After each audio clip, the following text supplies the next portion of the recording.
What's bizarre is she's trying to frame herself as Miss Black Lives Matter, when in reality, Kamala Harris was the queen of mass incarceration. Kevin Cooper was hours away from receiving lethal injection. Hours away from it. His lawyers asked that DNA evidence be acquired in order to make sure he was actually guilty of the crime. And Kamala Harris's office tried to prevent DNA evidence from being acquired. They wanted Kevin Cooper to be executed, but the governor of California disagreed. They acquired DNA evidence, and the execution was stopped. The New York Times tells us that she feels really bad about it, for whatever that means. And people can also recall that while she was head of the California State Attorney General's office, over 1,000 people were locked up for smoking marijuana. She presided over jailing a lot of people. And on top of that, the drug labs in the state of California that were being used by the police were turning up false positive results. And yet, Kamala Harris's office did not tell the defense attorneys or the judges about this. They knew that the drug labs were turning over false positives, and people went to prison because her office concealed that their drug labs were turning up false positives. And another thing about Kamala Harris, I don't know if people saw, but there's a video of Kamala Harris where she's bragging about how she jailed the parents of children who were truant from school. I would not be standing here were it not for the education I received. And I know many of us will say the same thing.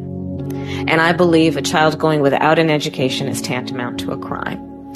So I decided I was going to start prosecuting parents for truancy. Well, this was a little controversial in San Francisco. And frankly, my staff went bananas. They were very concerned because we didn't know at the time whether I was going to have an opponent in my re-election race. But I said, look, I'm done. This is a serious issue, and I've got a little political capital, and I'm going to spend some of it. Have you seen the clip? And she gets up there, and it's the same kind of thing. She's giggling. Yes, I had the idea that we could lock up parents who are truant from school. You know, I wouldn't be anywhere in my life if it weren't for my education, and so not giving a child their education is a crime, and so I jailed parents, and she's giggling about it. It's just so great. And, you know, I see so much in U.S. media. They like to trivialize incarceration. There's so many shows on Netflix and all of that where it ends towards the end where someone goes to jail, but it's part of the happy ending. It's okay. And they don't seem to realize what that means. You know, when one member of a family, when a father or a mother goes to prison, or a brother or a sister, it hurts the entire family. And when Kamala Harris is up there giggling about, I locked up these parents because their kids weren't in school. Yeah, kids need to be in school. If kids aren't getting to school, it's a problem. But the worst thing you could do is then throw their parents in jail. That's not going to help the situation in any conceivable way. But when she's joking about it, and she's laughing about it, Kamala Harris, she says, what did she say? She said, well, I wouldn't be anywhere if it wasn't for my education. It's about her.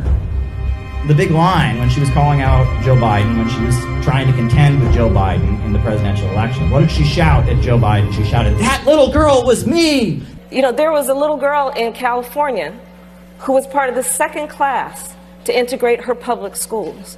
And she was bused to school every day. And that little girl was me. And then her campaign started churning out T-shirts with the face of 10-year-old Kamala Harris on them. Do you remember this? Yes. It's almost like she wants us to vote for her because she was once a 10-year-old child. I mean, that's what it sounds like. What's particularly interesting is, you remember when Barack Obama was running for president. We knew everything about Barack Obama. We knew all about Barack Obama's pastor. We knew about Barack Obama's father from Kenya. We knew the school he went to in Indonesia.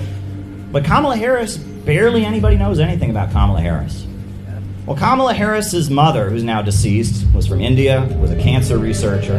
And Kamala Harris's father, Donald Harris, was a Marxist economist, and is a Marxist economist, a professor at Stanford University. He was an advisor to the government of Michael Manley in Jamaica, and he and Kamala are estranged from one another. He did not attend Kamala's inauguration as vice president. They're not on good speaking terms.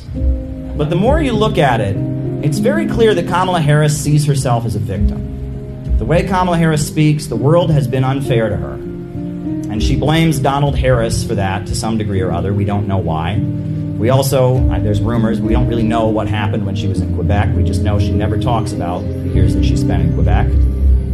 But Kamala Harris thinks that she is a victim. And she wants the whole world to know that that little girl was her. And she wants vengeance. And she wants to make people pay. And she wanted to make Kevin Cooper pay. And she wanted to make those parents pay. That's what leftism is if it's stripped of economics. If it's stripped of class struggle, if it's stripped of a desire to have the people rise up and control the means of production, if it's just anger, if it's just revenge, it's just a call for destruction, a call for rebellion, that's what Kamala Harris is. Kamala Harris, she's very much a guillotine meme. That's what she is. It's the glorification of punishment, a desire for revenge, a desire for destruction. And that if you look at the history of socialism around the world, the strength of socialism wasn't the guillotines, it wasn't the firing squads, it wasn't the persecution. That's not what people remember the strength of socialism being. They just did a poll. 75% of Russians say that the Soviet Union was the best time in their history, but they're not thinking that because of executions. This was from a PBS documentary. They interviewed a woman named Tatiana Fedorova. Stalin set a task. Build this or build that. And thanks to the fact that people trusted him and this enthusiasm of young people, it was possible. Remember, this was a country where people were illiterate, lived in virtual darkness, wore birch bark shoes. Even now, I think it's like something out of a fairy tale. How is it possible at one of the most difficult times to raise these great construction sites? It was only possible through the unity of the people and the love of the people for their idol. And the reason Stalin remains wildly popular in Russia, it's not because he executed people, it's because he mobilized them to build that country up from nothing. This was a country... He built some of the world's largest power plants, he wiped out illiteracy, and he built a modern industrial country. He raised millions of people up out of poverty. And then they fought off the Nazi invaders, and then they rebuilt the country again, and a few years later they were the first country in outer space. And the strength of socialism was not that it punished people and that it persecuted people, but rather that it enabled people to go out and build and construct. I've said to many people, I'm not a socialist because I want to destroy America. I'm a socialist because I want to save America. And we have to save America from the horrors that are being unfolded by an irrational system where profits come before people. I want to save America.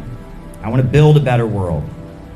If all the apparatus they've created for destroying people, for imprisoning people, for breaking people psychologically, could be utilized to build and to construct, if popular power were put in control of the means of production and control of the state apparatus in the United States, we could build something very, very beautiful. They want you to be mad at Russia and China instead of the looters that are sitting not very far from here off Wall Street, who are actively getting bailouts in the billions, arguably even in the trillions, for their gambling debts. That's what we're here against, and that's why we're taking a stand for freedom of speech, because they're going after the movement and anyone who stands against the imperialists, because they know we're a real threat and that's rising. They know we authentically represent the American people. They know that the American people are ready for a change and ready for an end to the wars. And that's why they're cracking down on our First Amendment. They're cracking down on our Fourth Amendment. They're cracking down on all the civil